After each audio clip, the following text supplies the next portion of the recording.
این انفجار شب دوشنبه در برابر در ورودی مؤسسه امدادرسان پاملران حوالی ساعت 11 بجه رخ داد و به دنبالان 3 مهاجم وارد ساختمان این مؤسسه شده و درگیری میان مهاجمان و نیروهای امنیتی تا ساعت 10 صبح روز سه‌شنبه ادامه یافت. صدیق صدیقی سخنگوی وزارت داخلی افغانستان به رادیو آزادی گفت که در این رویداد احتمالاً 1 تن کشته شده و 6 تن دیگر که ملکی ها زخمی شدند.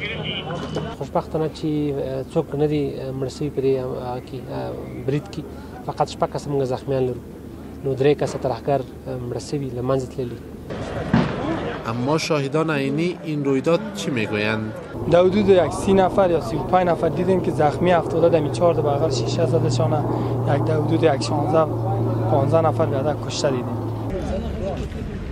این در حال است که روز دوشنبه نخست یک انفجار در نزدیکی در ورودی وزارت دفاع رخ داد و به دنبالان یک حمله انتحاری صورت گرفت که تلفات زیاد در پی داشت. وزارت دفاع افغانستان با نشر اعلامیه گفته است که در این رویداد 35 تن کشته شده و بیش از 100 تن دیگر زخم برداشتند.